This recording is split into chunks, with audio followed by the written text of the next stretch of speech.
बिस्मिल्लाहिर्रहमानिर्रहीम, अस्सलाम वालेकुम। मैं हूं नबीला बशीर और मैं आपको गहुर पब्लिशर्स में खुशामदीद कहती हूँ।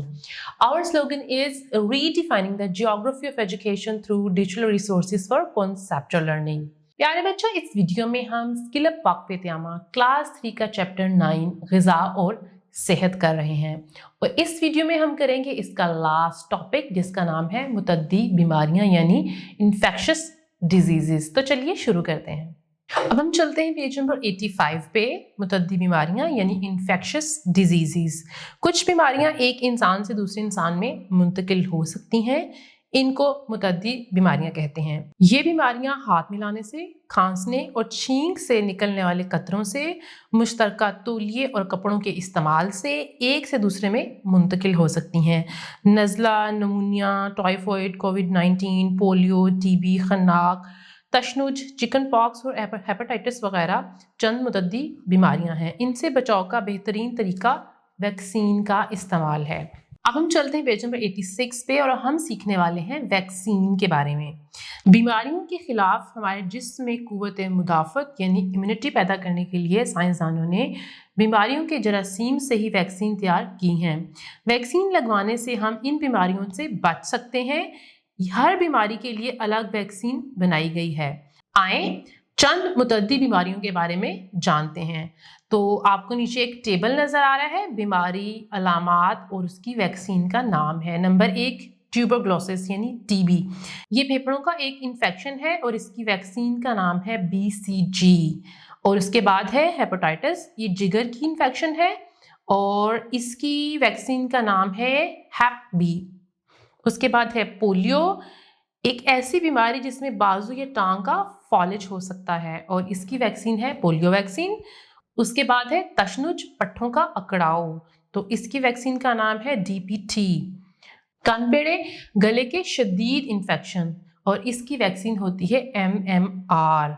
अब हम आगे देखते हैं बीमारियों से बचाव के लिए अच्छी आदत, यानी हम बीमारियों से वैसे भी बच सकते हैं अगर हम अच्छी आदत अपनाएं और अपना ख्याल रखें, अपनी सेहत का ख्याल रखें, तो हम इनसे वैसे भी बच सकते हैं।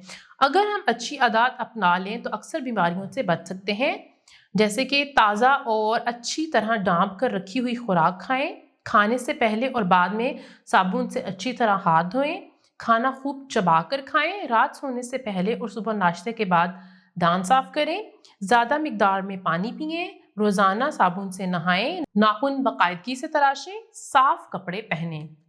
अब हम बात करने वाले हैं ग़िज़ा और हमारी सेहत की। ग़िज़ा का हमारी सेहत से बहुत गहरा ताल्लुक़ है। आए देखते हैं कि हमारे साथ क्या होता है जब हम मुनासिब ग़िज़ा लेते हैं, कम ग़िज़ा लेते हैं या ज़्यादा ग़िज़ा लेते हैं। तो यहाँ पे आपको एक टेबल नज़र आ रहा है जिसमें 3 मुख्तलिफ बच्चे हैं और उसमें उनकी मुख्तलिफ ग़िज़ा दिखाई गई है। हमने ये देखना है कि इस ग़िज़ा का जिस्म पे क्या असर हुआ। जब हम अनाज और तवानाई पैदा करने वाली दूसरी ग़िज़ाएं कम मिकदार में लें तो हमारा जिस्म बहुत जल्द थक जाता है। दूध, गोश्त और अंडे ना खाने से हम दुबले पतले रह जाते हैं।